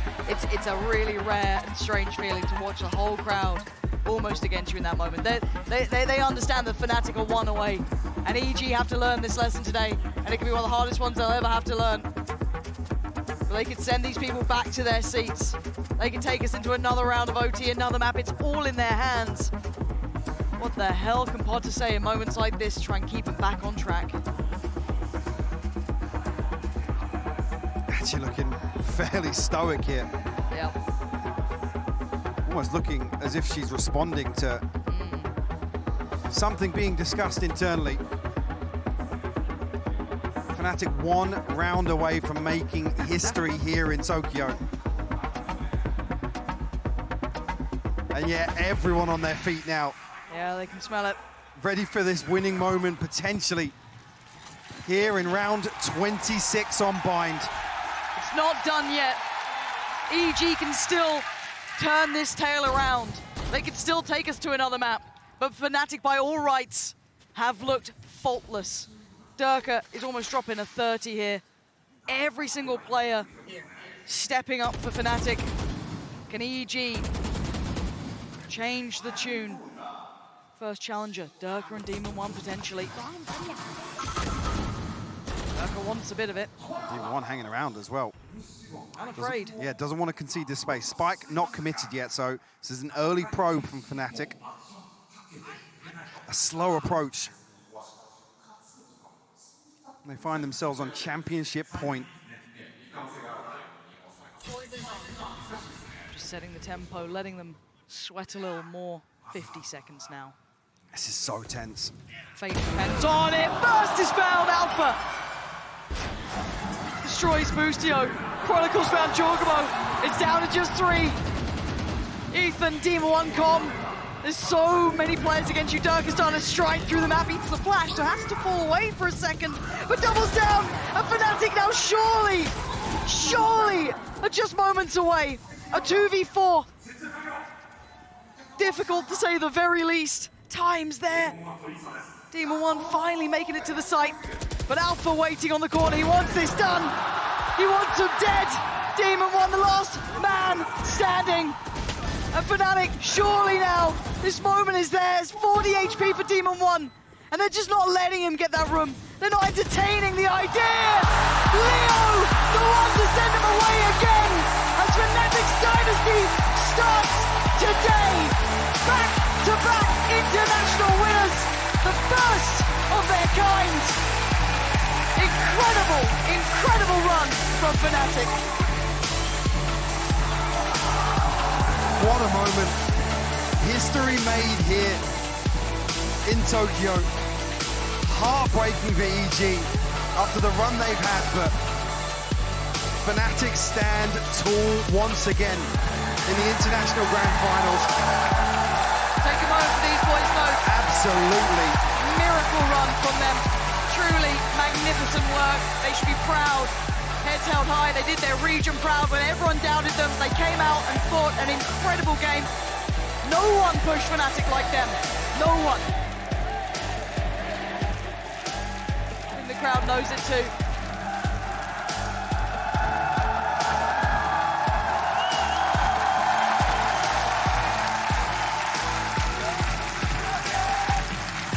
Gained a lot of support along the way as well. Yeah. Rightfully so. Causing upsets. The champion slayers, all #1 seeds, walk away with their heads held high. What a stark contrast, seeing that moment just slip away from that trophy. Just out of reach. Next time. But truly, a team to be remembered. But on the other side, there could only ever really be one winner here. A lot of us spoke about it. knew what they could achieve. Waited to see if they could truly pull off that back-to-back international victory. No other team during their runs have ever made it to do 2 events. Lock-in was their first, now here in Tokyo. And not in this form as well. We have never seen this carry across with any other roster. A ridiculous record here so far.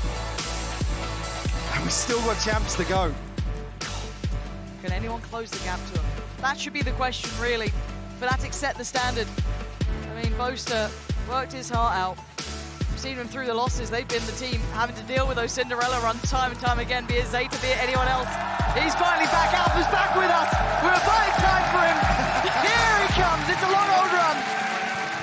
But it's been a hell of a run from the start of the season from Lock-in. All the trials they faced, Fnatic succeed. The first of their kind. The trophy is all theirs. The winners of the VALORANT Masters Tokyo event, Fnatic!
On stage there.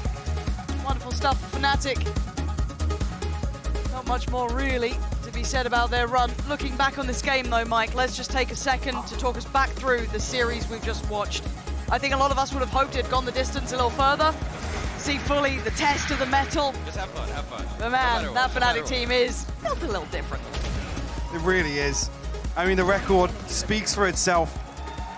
Head and shoulders above the pack right now. Yeah. Come back again. This is just such a historic moment. Obviously for the team in general, back to back, but also Chronicle 4th time in a grand finals at an international event, and another trophy for him. Beautiful stuff throughout here in Tokyo. What a tournament, from start to finish. I mean, upsets galore. The fact that we had EG, or we have just had EG against Fnatic in the final, just felt almost surreal to a lot of us, right? I mean, in terms of expectations, Fnatic's the only one that's really stuck true. Yep. Yeah, there's, I mean, where's Loud gone? Where, you know, all the other teams that are up there in that conversation. Yes! Just absolutely up to task was Fnatic. Never faltered, kept clean this entire event. The closest team to them, EG. Even in the final. Who'd have thought? Unbelievable. What an incredible time. Just so happy for them, honestly. And the moment's not ours. It's all theirs on stage. Fnatic!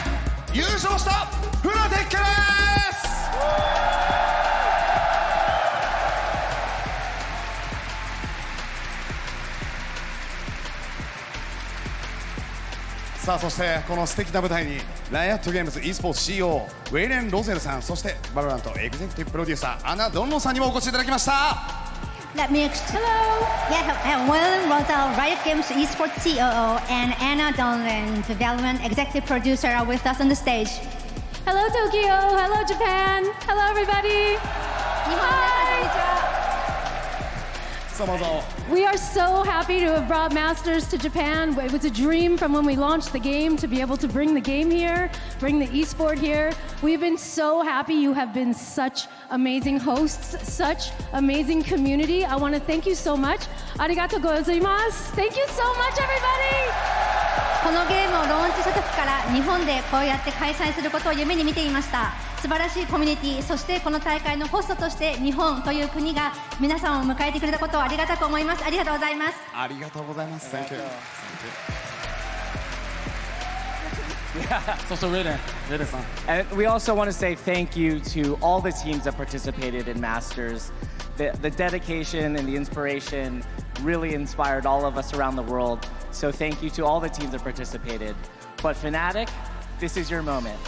You guys came in as the favorites, you came in as champions of lock-in, and you not only met the hype, but you exceeded it. So you're on top of the Valorant world. Congratulations. まずはじめに参加をしたすべてのチームの皆さんにお疲れ様と一言申し上げたいと思います。素晴らしいチームたちの中で今回優勝を飾ったのはフナティック。もちろん優勝候補であると同時に6位に引き続きインターナショナル大会で2連勝という素晴らしい結果を収めました。おめでとうございます。皆さんありがとうございます。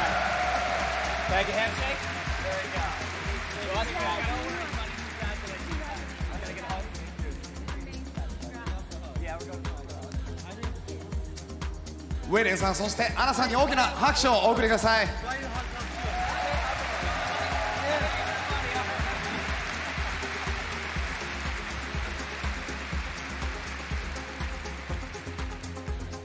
さあそれではここからフナティックの皆さんにお話を聞いていきたいと思います。まずはクロニクル、まあバインドでは逆転勝ちでした。さあそしてこのマスターズ東京のチャンピオンです。今のお気持ち聞かせてください。First of all, we'd like to some questions to Chronicle. Congratulations, first of all, and you got the great behind the we got the great win on the bind, the map behind. You came back from behind and got victorious. Please tell your thoughts right now. I mean, it was kind of rough for us at the start of this map, but after that, it's like against Loud on the icebox. We just tried to focus how we should come back against them and how we should play for attack side. And after that, everything just went in our way, like how we expected. I'm really glad that we just kind of stayed focused and we were chill. そうですね、追い上げる展開になったということでラウドとの、アイスボックスを思い出しました。しかし集中力を高めて自分たちのプレーをすること、それだけを考えてプレーしたんですけれども、最終的にはその集中力がしっかりと持って勝つことができました。ありがとうございます。 Thank you.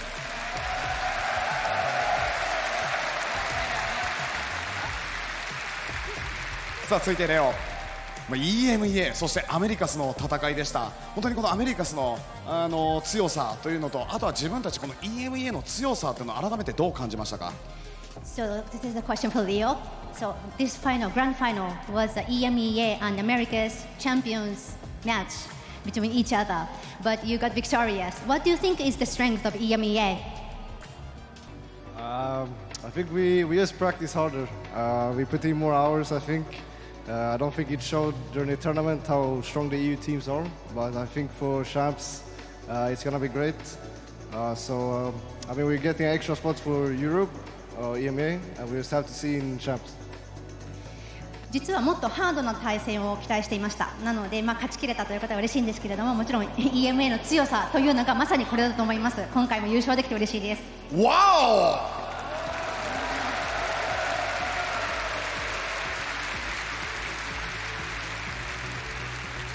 続いてアルファヤ選手にも、お話を聞いていきたいと思います。以前フナティックは弱点はどこですか？コミュニケーションの部分かな。今日はいかがでしたか？ So this is a question of the Alfaya.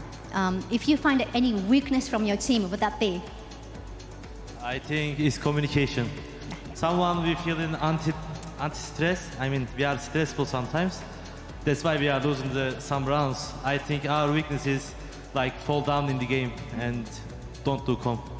やはりコミュニケーションというところは一つ課題なんですけれども、そこが今日もうまくいったと思います。あとはやはりクールダウンして落ち着いた冷静なプレーをすること、ここが課題だと思います。ありがとうございます。見事に見れたと思います。アルファヤ選手ありがとうございます。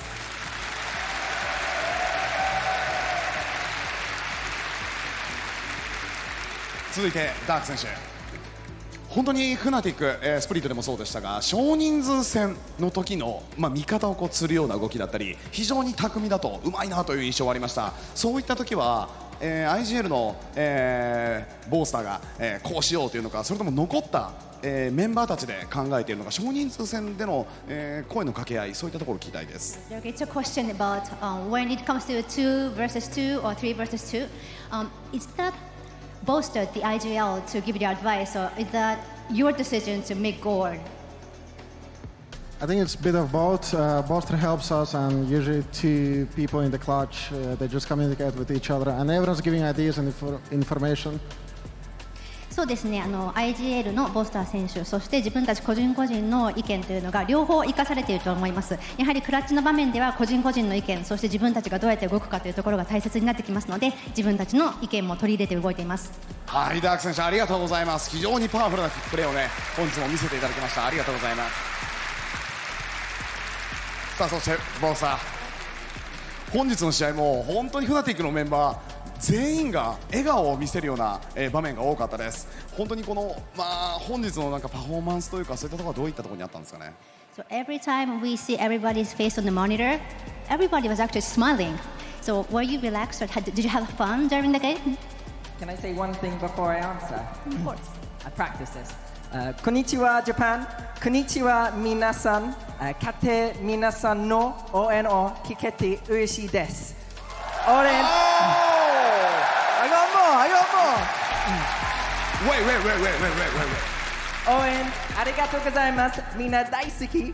I got more. 次はもっと日本のチームと戦いたいです。ありがとうございます。I forgot the question.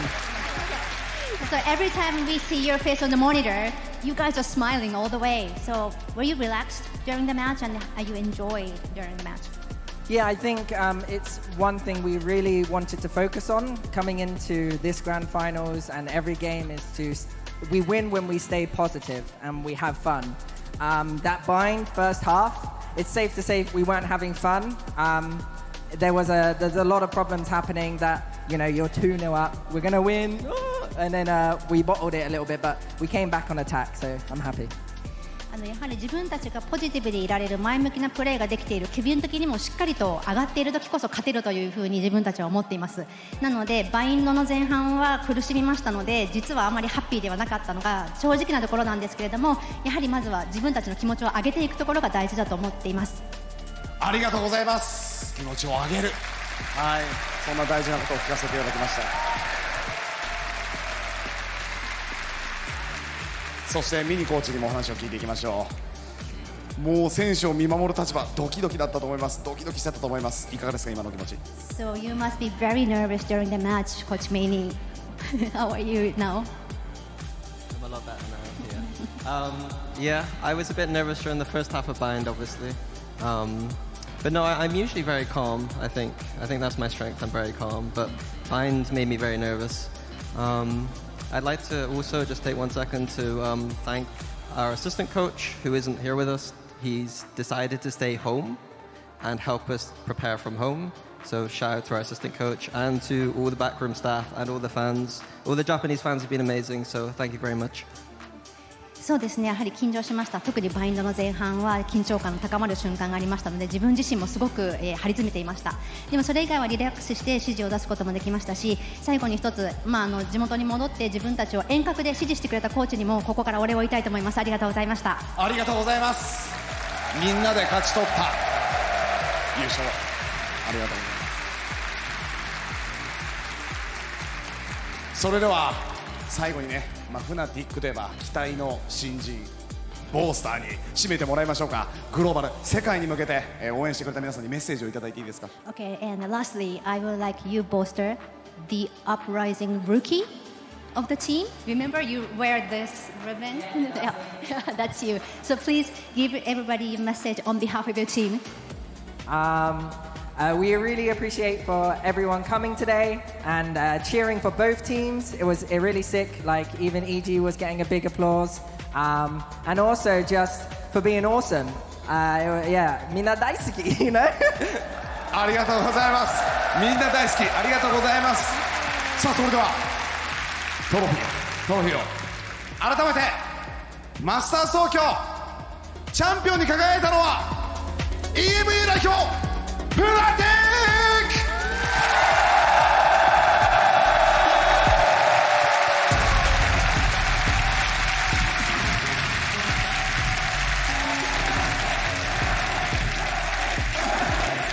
Fnatic, they have done it. The record, it was there to break, and they become the first ever team to achieve that back-to-back. And Mimi, the fashion in which they did it, as you heard from Chronicle, they learned from their mistakes at lock-in, and they closed this out flawlessly. 3-0 in the grand finals. One of the most dominant tournament runs we have ever seen for Fnatic to take their second trophy in a row. I think it's fair to say that Valorant has its first era, and that's in the hands of Fnatic. Yeah, exactly. And just remember, this team has only lost to one team. This iteration of Fnatic only lost to Liquid in that finals. The way that they performed today definitely says a lot about them. Now I'm just wondering, is that trophy going to make it safe to EMEA? We'll have to wait and see in that regard, but also wait and see if anybody's going to be able to challenge this dynasty. How long will it be able to stretch? Because I agree, it does feel like that first bit of dominance, because no team has been able to hold the throne from one tournament to the next one. Fnatic the first to do it. Now they have an opportunity to get a three-peat in this year with champions on the horizon. I mean, this is the Grand Slam, a team that could able to maybe pull this off. And I just want to quickly touch on the fact that Fnatic won this entire tournament without Durka playing Jet or Leo playing Sober. Mimi, that's their two best agents. Yeah, no one had to play their crowning role. And I think that's a testament to Fnatic and each and every one of these players' flexibility. They can change between metas, they can change between compositions, and every single one of these guys had their moment, stepped up, became the star of the show for a round or two throughout this tournament and throughout every game we have watched Fnatic play. I think that moniker of Super Team fits them so well. You're talking about metas, you're talking about compositions, but we have encountered a Fnatic that has been doing the same thing over and over for the past, what, 5 months? And still, they managed to put up this performance. We talk about the preparation that comes from the team that is in front, but Fnatic always finds a way to make it more difficult to adapt to them. Yeah, not a single comp change this entire year. Back-to-back trophies, didn't change a single comp whatsoever. And I like the super team point you made, because Achilles, we threw that around a couple times in Valorant, but it feels like this is the first time where a team has given us the results and to be able to earn the title of a true super team. No, it absolutely is. And I mean, even just Chronicle, Leo getting out of this roster, it doesn't feel like that's enough to really equate for what we have seen from them. The performances that they've been able to put up, the dominance that they have been able to establish and maintain. Something else is going on behind the scenes, whether it's just the way that these players click and communicate with one another, whether it's a different approach from Minnie and as well as their assistant coach. But there's something else, because it's not just the power of Chronicle and Leo that leads to results like this, but whatever Fnatic is doing, my God, they've cracked the code, they found the magic, and they better keep doing it. Yeah, that's the thing about this team. You see them winning their second trophy in a row. You see how good these players are.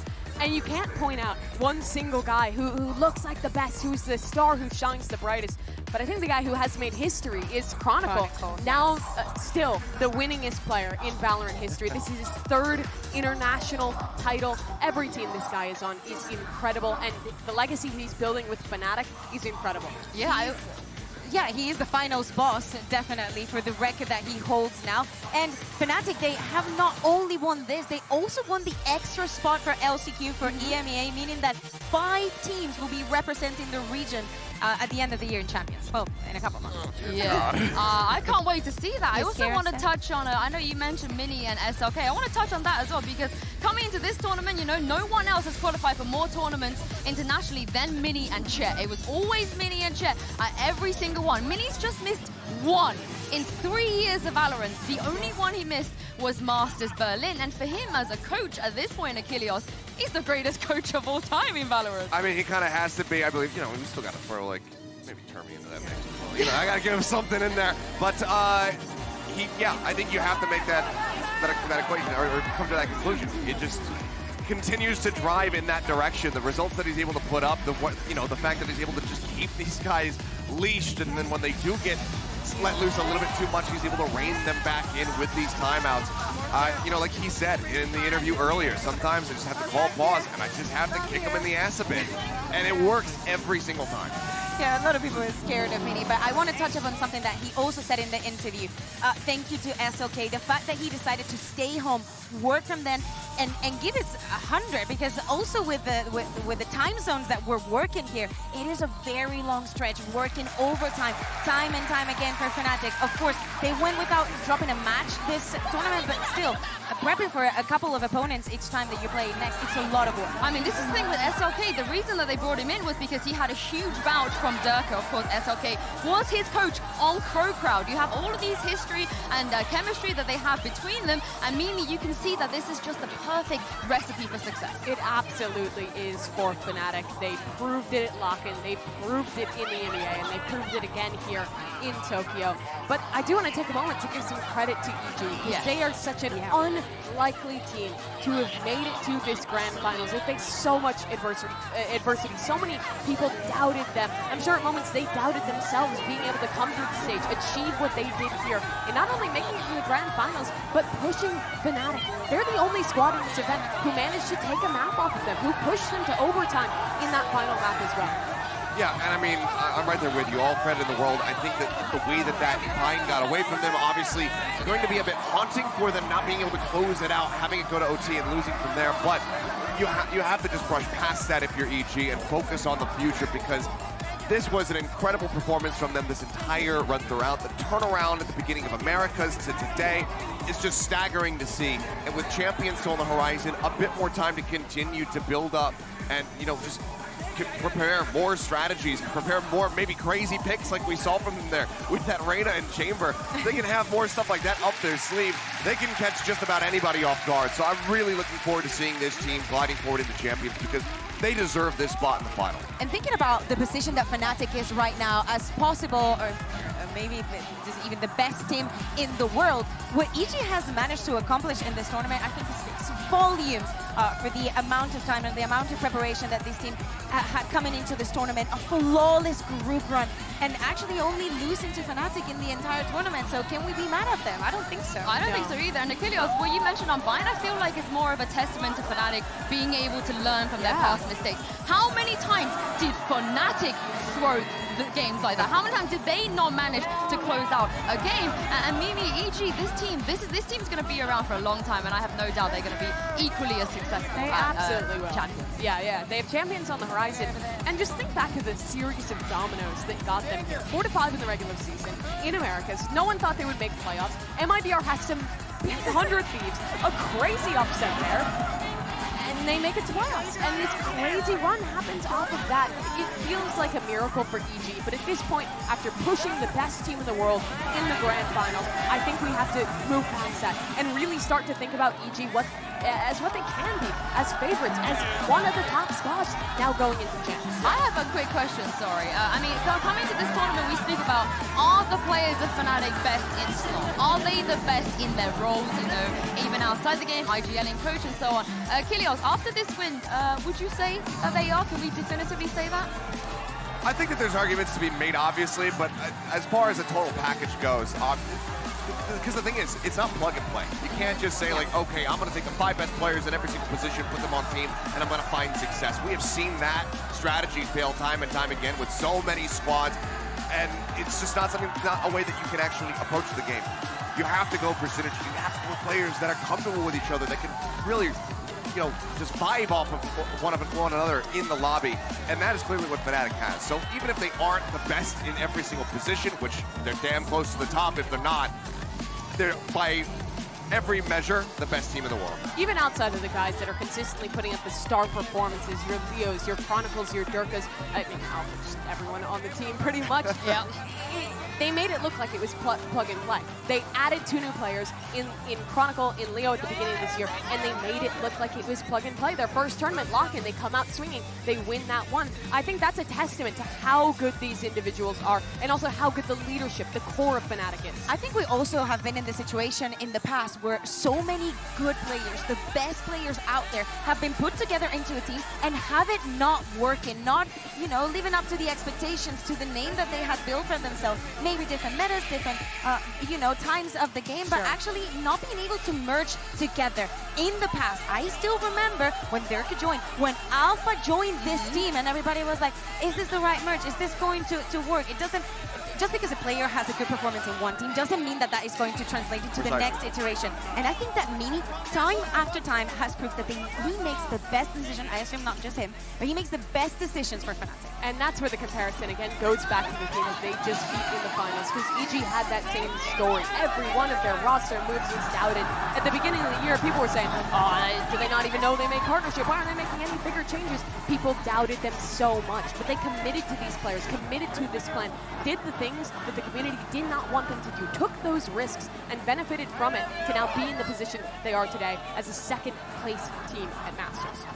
It was impossible not to root for EG, I feel like, throughout this tournament. But on the side of Fnatic, when it does come to some of the things you were saying, Kakuka, Alpha here, I feel like, in a world where players like Les exist, it was almost impossible for Alpha to even try and contest being the best in his role.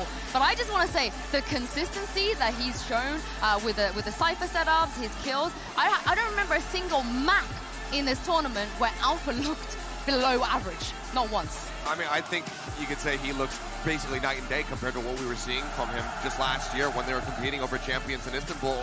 Alpha here was having quite a many few struggles. This time, those struggles are not really seen a round or two maybe, but widely, he is just rock solid. And that Cypher that he's been bringing out as of late has just looked increasingly better. We saw how much he was just playing around with EG at times when they're there on split, just catching somebody, and right as they're trying to remove that Cypher Cam dart, he swings the corner, he takes them out. It's just been an incredible glow up for him this season. Again, like just over a year ago, he was this unknown Turkish kid who Fnatic took a risk on, who went up, played in front of his home crowd, had his big moment there, and the growth since then has been incredible. Switching over to being a full-time Sentinel, he fits in the role so well now, and I think it is fair to say that he is just one of the best in the world, if not the best in the world in his role. The consistency is so impressive. Yeah, and the argument is not only about what we see in the server, it's about the consistency. Like, for example, when I think of someone like Chronicle that has been able to play in different teams, changing the language that he's communicating inside the game, fitting into different ways of interpreting the game, so different between what Gambit was, Meg, and Fnatic. To me, it speaks volumes of him. It's not only the trophies and the achievements. I see that we have not seen a detriment from him inside the server over time. So, are they best in Souls? I think that there are arguments to be made, and I think it is always too soon in the game, but definitely what nobody can argue is that these Fnatic is amazing. Yeah, I mean, I don't know what's going to happen at Champions, honestly. I don't know how anyone can kind of take them down, but I know you said to me, Achilles, something is going to be there. Maybe that's what it takes, another Reyna. I'm keeping the fingers crossed. Maybe if not EG's Reyna that can take him down, if something's there and he's able to play that, and they can continue to decide that is the best comp they can run on certain maps, then perhaps that can be the difference maker, and we could see HyperX in the grand final once again after all this time since Copenhagen. If there's one thing we've learned from the first few years of VALORANT esports, it's that it is so damn hard to stay on top, to stay the best team in the world. Loud had their moment where they were in that discussion at Champions. Optic had their discussion last year, but no one has had the consistency to win 2 tournaments in a row. Fnatic have done that now, and now it's the question of can they make it to 3-peat? Can they win Champions? If the meta changes, if new agents come out, can they stay on top?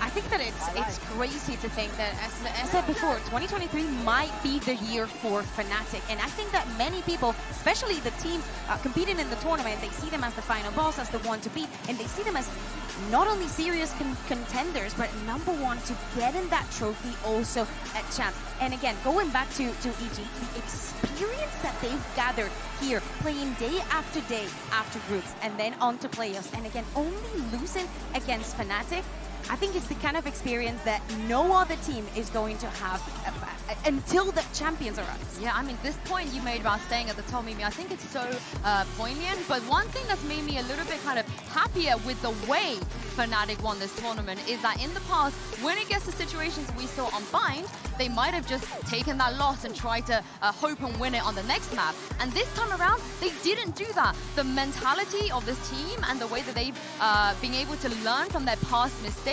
makes them even scarier. Absolutely. I think they learn with every tournament, with every game. watching that bind, I really thought it was going to be like the lock-in finals, where they let it slip, where their opponent wins a few maps back, and maybe it goes away from them there, but instead they rally back, they dig deep. You can never count Fnatic out of a map. And keep thinking about that loss that they had against Team Liquid. During the regular season, every single team thought that, again, Fnatic was a team to beat, and every single week we found ourselves in the same narrative. Oh, this is the worst week for you because you're playing against Fnatic, it's going to be a secure loss. And week after week, it was the same. They only lost one map during the entirety of the regular season, which is an amazing score. But then they fall against Liquid in the game that matters the most, in the game that would mean the first trophy for the regional league in EMEA. So bouncing off of that as if nothing happened, coming into this tournament against, without that experience of coming in for groups, directly into playoffs, translates into the Fnatic that we know today. And through all of that, they've picked up so many people that just love this team, that are fans of the players individually. It's just kind of hard not to like Fnatic. You can see it here. There's still thousands of people sticking around the venue, trying to get their chance to get a picture with one of them. I think the legacy they've created, the fans that they've gained through their run this year and through the history of this squad speaks volumes about them as people and them as players. Yeah, I've never seen Leo smile so much in my life, but in terms of that legacy, Mimi, it was Boaster and Mini. They're the only people that still stand from the Summon FC roster that they made in the beginning. And Boaster, of course, as you know, the showman, even in that interview, he was whipping his Japanese out. But Achilles, he is someone that just had so many people doubt him from day one. Surely, at this point, people aren't going to doubt him anymore. I think they certainly should not. I mean, I'll be honest, back in the day, I was kind of one of those guys. I was like, okay, I think he's a great personality, but he has his weaknesses as a player.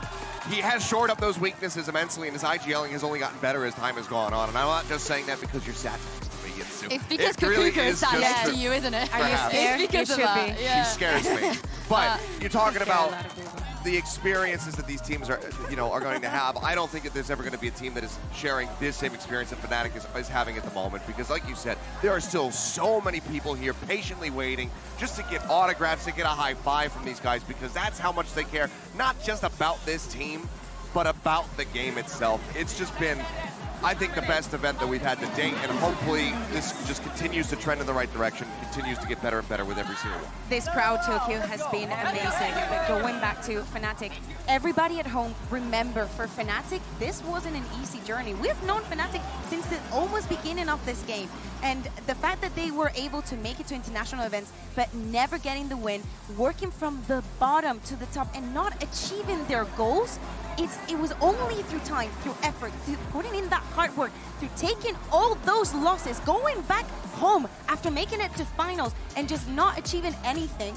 It has only moved on from that into, we keep working. We don't achieve it, we work harder and then harder. And if we have to change things, we will do it and we will keep working. And now they're this team that will keep working. It was 2 years as a team for Boaster, Durka, and Mini, the core of this Fnatic squad, that lost in the finals of Masters Reykjavik, the very first international Valorant event.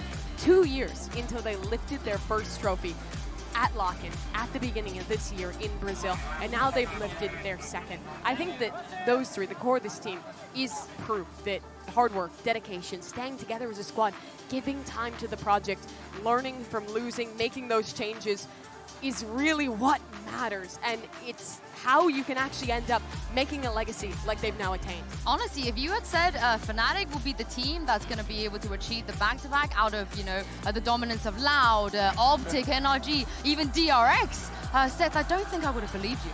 No, I think one of the... Especially if Seth is saying No. Oh yeah, if Seth said that, something's going wrong. Look, this kind of ties into what I was going to say as well, because I think the most impressive thing is how hard they have been able to fight to just get better and to improve themselves without having burnout, which it feels like a lot of those other teams that had been at the top in years past are starting to suffer from. Fnatic somehow seemingly impervious to it. They just continue to push themselves and each other harder and harder as time goes on. They now have their second trophy, potentially a third on the horizon. But you can see they still have so much love for the fans, the love for the game. They're having a good time. They're having fun.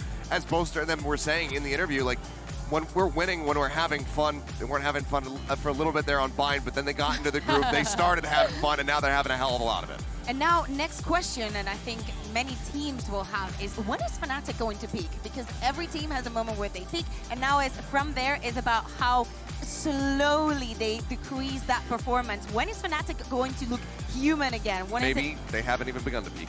That's Perhaps they are the golden gods. Yeah, that's what I mean. When are they going to peak? Like, is this the peak, or is this going to continue to go up? When is it going to be our time to defeat Fnatic when they're the weakest? That's where my kind of initial question comes in, because every other team who has been at the top at one point in Valorant have been the squad who's defining the meta, who's pulling out all these new comps, something to change things up.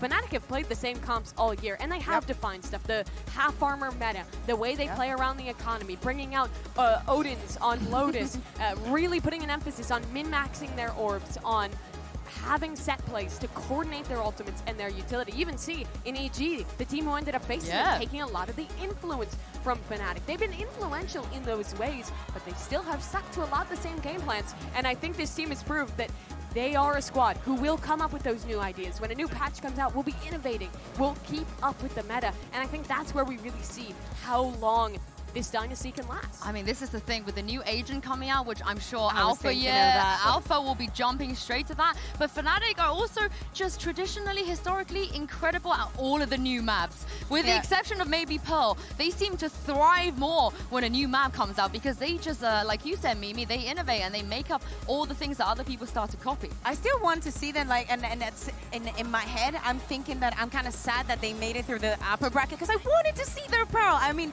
there has to be something there, even if it's a crazy composition. You say that you want Alpha Gear to be playing on Deadlock. I want to see Boost you. Like, seeing the operator throwing it, knowing that, you know, you throw that wall, I still don't know the names of the abilities. Being able to shoot through it, but not having people able to push through it, I think that's going to be crazy. I mean, you know, you say they have to have something, some kind of crazy comp on Pearl. I thought very much the same thing about DRX with Lotus, and then we saw that in the final, and boy, it wasn't pretty. So maybe it's really just not good enough to bring opportunity. But yeah, that was fun. I felt like that was the right decision. You could see what they were trying to do there. Yeah, I mean, it was a tough loss, but I like the comp. There's potential. Yeah, I liked it as well. We are going to head to a quick break here, but don't go anywhere because we have more content coming up right after this.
This is Sadie. She's on Verizon, and she has the new My Plan, where she gets exactly what she wants and only pays for what she needs. She picks only the perks she wants and saves on every one, all with an incredible new iPhone. Get iPhone 14 Pro on us when you switch. It's your Verizon.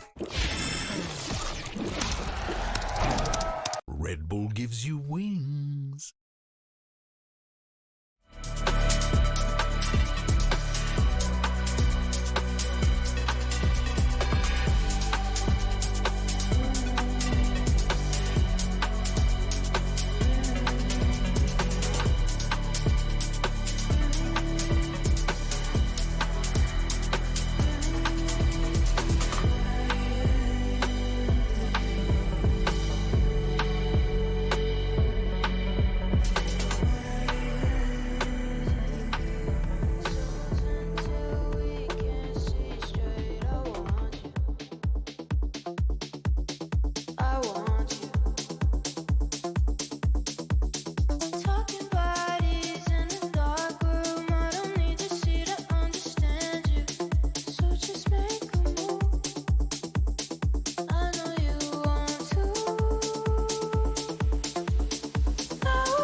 Welcome back, everyone, for the last time as we close out our time here in Tokyo. We can't forget about this moment we're about to show you. It is the HyperX reflex moment of the day, and it goes to, I feel like a man that we didn't even get to talk about that much, Dirk Kukuka. No idea. He absolutely turned up on Bind. Yeah, exactly. I think that he was working overtime. Both him and Alphayer in this map, they had to do the unthinkable to take this to overtime and actually not manage to lose many rounds during the first half. It was just a beautiful performance. I mean, just great reads time and time again. Pings come down. They say, okay, he's behind the box. Sturka can't even see a damn thing. He just goes ahead, sprays away, finds that an opening kill, and closes it from there. Well, this is it, you guys. This is the end. We have a winner, and I feel like for me, this has definitely been the best event ever in Valorant. But I want to ask you guys, Mimi, what was your favorite moment here? I think my favorite moment was just the crowd for these final 2 days. Throughout the entire tournament, honestly, the fans here in Japan have showed up on weekdays, still thousands of people coming out to watch Valorant, cheering for both sides. It's just been so nice to see the passion of these people. I'm so glad that we finally got to have an event here in Japan, and I just hope we come back soon. Absolutely goated crowd. Everybody in this audience, an absolute sweetheart of a person, happy to just walk up, take a picture with you, autograph, whatever, but also to just sit down for hours on end and watch some heckin' Valorant. Yeah. They love it so much. We love them. It has been an absolute dream, and you can tell how much it meant to them to have this event. I mean, hell, you remember back to when this event was announced. Yeah. And Oda, the announcer there, burst into tears because of just how happy he was that they were finally going to be hosting an event of this caliber for an FPS title that is not a very common thing at all in Japan. There's a couple other ones that they do like to play, but this has been such a phenomenon here in Japan, and I'm so happy that these guys were rewarded with such an epic event. One day, Spain. One day we'll get there. One day we'll get there. How about this? Japan again. Japan again. How about Spain, then Japan? Sure. Ooh, okay. How about Japan, then Japan? But yeah, very quickly, very quickly, favorite moments? EDG, run. Kankan. Every all the single way. moment. Yeah, I guess Kankan. I'll go with that too. Yeah. He was absolutely crazy. Yeah. Just the EG run, besides the fans, it just probably one of the coolest stories we've ever had in esports. Their insane run, Fnatic back-to-back, just the stories of You this can't tournament have were that incredible. many favorite moments, Mimi. Just one. you can I only made have the just rules. one. I got 3. All right, you get 3, Actually, but Adam we'll take EDG and Kankan. But We're with that, sharing. thank you very much, you guys, for tuning in and watching. It's been an absolute pleasure. However, we still have more Valorant competition. LCQ are up next for our 3 leagues, and it's all setting the stage for the final showdown. Champions in LA in August. Can Fnatic do the Grand Slam, or are we going to get a new winner here in the international circuit? Thank you very much, everybody, for joining us, and we'll see you at Champions. But before that, enjoy the Prime Gaming post-event highlights.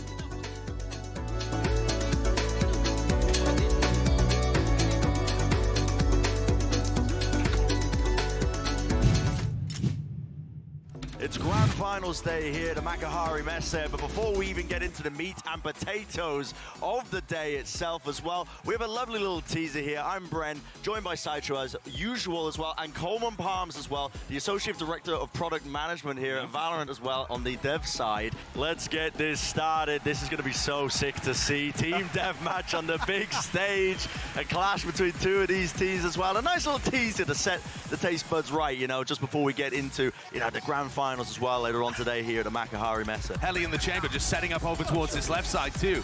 So you'll notice that every time these players are spawning, as Hellion goes nuts, they're spawning back in the same location, right? But also it means that if someone picks up an op and you take them out, you know that that op's not going to be in play for another 45 seconds or so. I notice how the power weapons as well changing over towards the judges, and Odin that spawns in the middle of the map here as well, but the judges, you were saying, Cole, right? It's close quarters, it's more suited towards those areas of the map where even though everybody's got rifles, if you've got a judge in that situation, it's going to be better probably. Mother, oh my God. In a flash, there it is, map number 3, all wrapped up here in our show match, the end scoreline being that 2-1 finish for Team Japan. A lot of fun, and big thanks to the individuals that were on both of these show match teams. Now for the first time anywhere, your first look at the Valorant latest agent. This is episode 7. Let's go!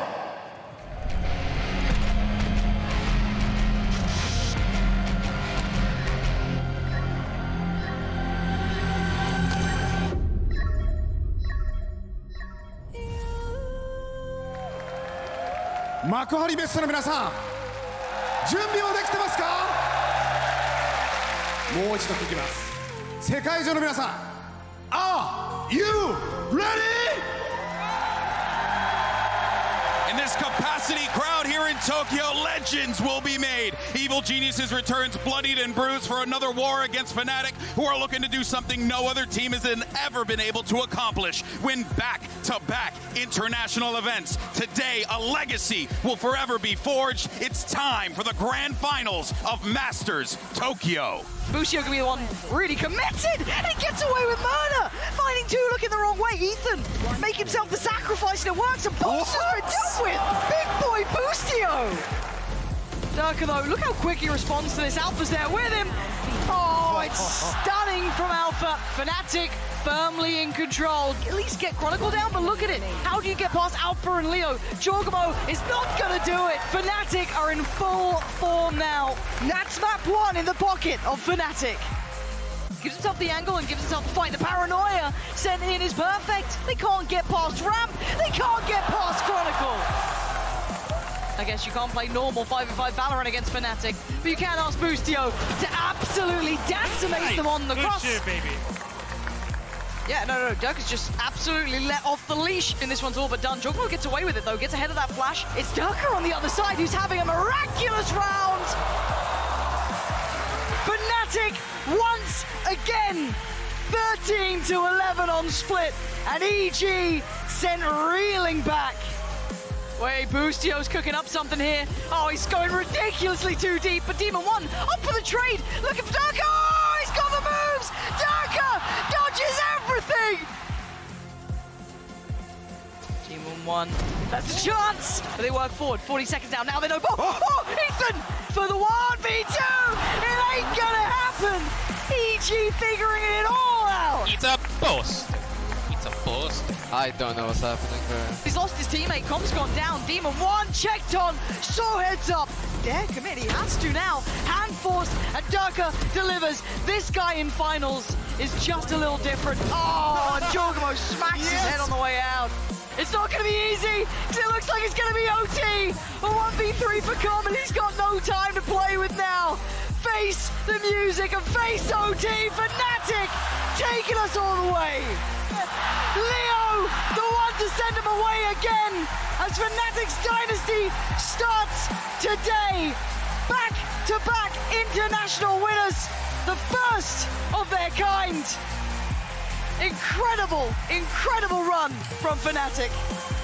But it's been a hell of a run from the start of the season, from lock-in.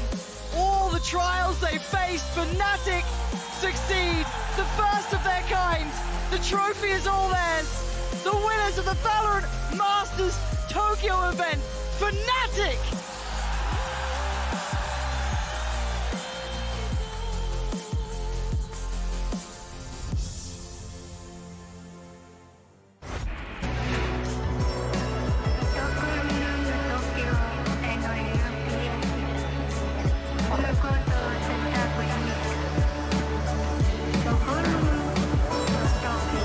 Welcome to Shibuya Scramble.